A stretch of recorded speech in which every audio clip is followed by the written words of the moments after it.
আমার শায়েখ আল্লামা মুফতি মুশতাকুন নবী সাহেব বলে, 3 জিনিস মানুষকে জাহান্নামে নিয়ে যায়। 1 নম্বর গাফলত, এই খামখেয়ালি, তুচ্ছ তাচ্ছিল্য, বেখেয়ালি এক জিন্দিগি।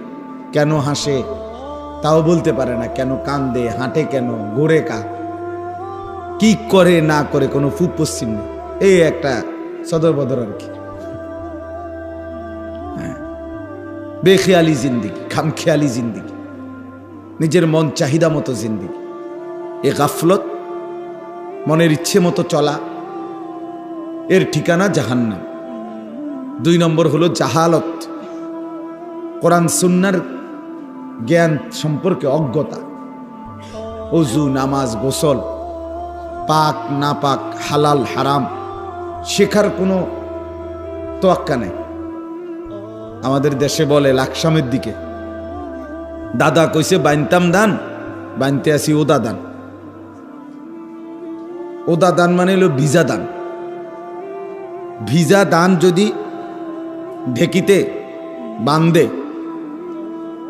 যেভাবে, অর্থাৎ ভিজা ধান যতই বাইরাক, এটার থেকে চাউল আলাদা হয় না, কারণ এটা যে ভিজা, যে চাউল বাইর হয় না। চাউল বের হইতে গেলে ধান এটা শুকাইতে হবে।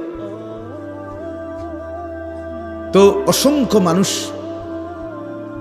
নিজের অজ্ঞতা, মূর্খতা, ওযু, গোসল, নামাজ, রুকু, সেজদা, দোয়া, কালাম, তসবিহ, সূরা, কেরাত, আত্তাহিয়াতু, দুরূদ শরীফ, দোয়ায়ে মাসুরা, সানা, রুকুর তসবিহ, সেজদার তসবিহ, দোয়ায়ে কুনুত অশুদ্ধ, এবং এটাকে শেখার কোনো মানসিকতাই নেই। এটাকে কোনো বিষয়ই মনে করে, যেটা যে বুঝছে নিজের মতো করে করছে, নিজের মতো।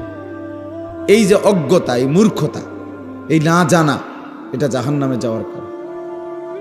অসংখ্য মানুষ এই মূর্খতার, এই গাফলতির, অজ্ঞতার কারণে, জাহালতের কারণে, না জেনে ভুল আমল করার কারণে জাহান্নামে হয়। মনে তো করছিল নামাজ পড়ছে, কিন্তু অজু হয় নাই, আর অজুবিহীন গোসল করে পবিত্র হয় নাই শরীয়ত সম্মত পদ্ধতিতে। আমি একবারে প্রায় দিন বলি যে ফরজ গোসলের সময় নাকের নরম জায়গায় পানি পৌঁছানো ফরজ। নাকের নরম জায়গা মানে যেখানে নাক ভাঙ্গে, প্রত্যেকের নাক 2 অংশ, এক অংশ ভাঙ্গে নরম, আরেক অংশ শক্ত। এই যেটুকু নাকে এমনি নড়ে, এটারই নাকের নরম জায়গা বলে।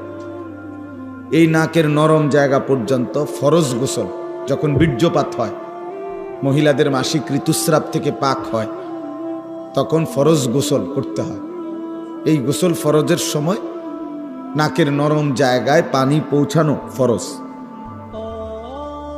তাহলে কিভাবে নাকের নরম জায়গায় পানি পৌঁছাইতে হয়, এই নিয়মটা, সিস্টেম, অসংখ্য মুসলমান নারী, পুরুষ, যুবক, যুবতী, জেনারেল শিক্ষার অগণিত যুবক ছেলে মেয়ে জানেও না।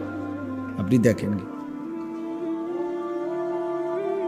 তাইলে বন্ধু দেখা গেল গোসল করছে, ঠিক আছে, সাবান সবই লাগাইছে, ফেস ওয়াশ, শ্যাম্পু সবই ঠিক আছে, পরিচ্ছন্ন আর পবিত্রতা এক কথা না, নাজাফত আর তহারত এক কথা না।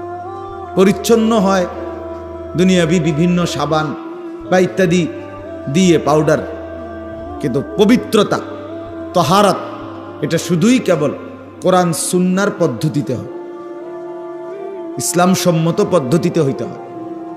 তাহলে নাকের নরম জায়গায় যে পানি পৌঁছাইতে পারে না, ফরজ আদায় হয় না তার, আর তার গোসল তলে হলো না, সে পবিত্র হয় না।